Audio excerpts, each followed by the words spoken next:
How to build social charisma. Charisma is one of those things that everybody understands, but at the same time, it can be very hard to describe. It's a certain kind of energy that is very compelling and attractive. And there are a lot of different reasons for that thing that we call charisma. For example, if a famous person walks into a club and everybody knows who they are but you will recognize them as having some kind of charisma. You'll subconsciously notice that everybody is noticing them. You'll subconsciously notice all the facial expressions of everybody as they notice that famous person. You'll notice how certain people's faces light up when that charismatic person decides to talk to them. This is the kind of charisma that comes from being famous and recognized, which means the only real way to build this charisma is to become famous. But there is another kind of charisma, one that you can develop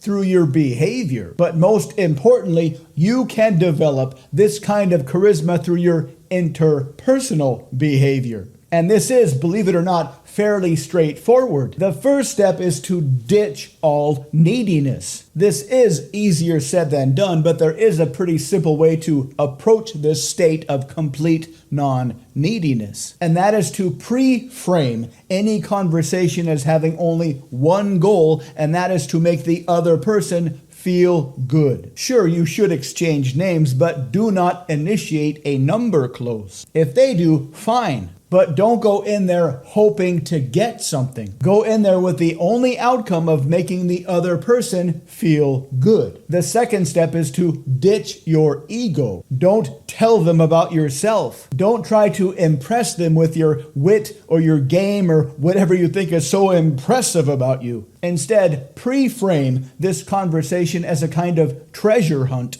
You are looking for something about them that you can be impressed by. But don't say this. Keep this as a secret, internally held intention. To find out through basic conversation something about them that you can be impressed by. Remember, they don't know anything about you, so don't walk up and say something goofy like, "So, tell me about your best characteristics." That is really lazy and presumptuous. Nobody likes telling a complete stranger their best characteristics. Commit to doing the work conversationally of finding out their best characteristics, the things that you can be impressed by. The third step is to pay attention to them. Really pay attention to them. This is a very common description of people that are charismatic. When somebody talks to a charismatic person, the charismatic person acts like the other person is the only person in the world. And for what it's worth, this is how people describe cult leaders who are also very charismatic. Whenever an average person talks to a cult leader or a very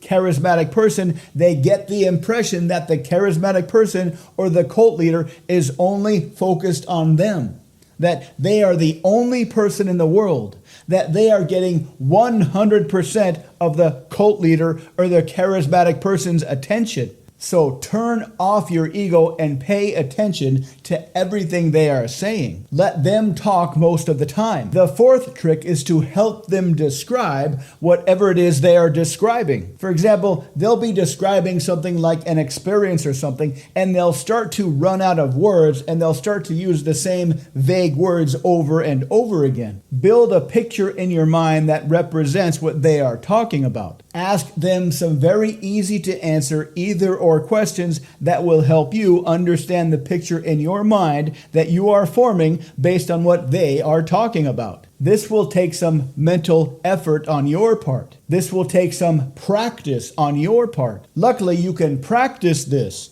after the conversation is over, to think of some either or questions that you could have asked that would have helped them to expand that mental image even brighter and bigger and more compelling. Let's say they are describing a recent vacation they took, but they start using the word awesome over and over again. The vacation was awesome. The things we did were awesome. The food was awesome. A good either or question could be, when you say awesome, is it more like the individual things were awesome, or was it more like like the entire experience as a whole was awesome? Suppose they say both. Then you can ask, the things you did on your vacation, the awesome things that you experienced, are these things that are similar to things you've done before, or are they things that you've never done before? Again, this is something that you can develop over time by taking some time after every conversation to think of some either or questions that you could have asked. The bottom line is to ask simple to answer questions, pleasant to think about questions that will help them describe their experience in more detail. The fifth trick or idea is that if you can,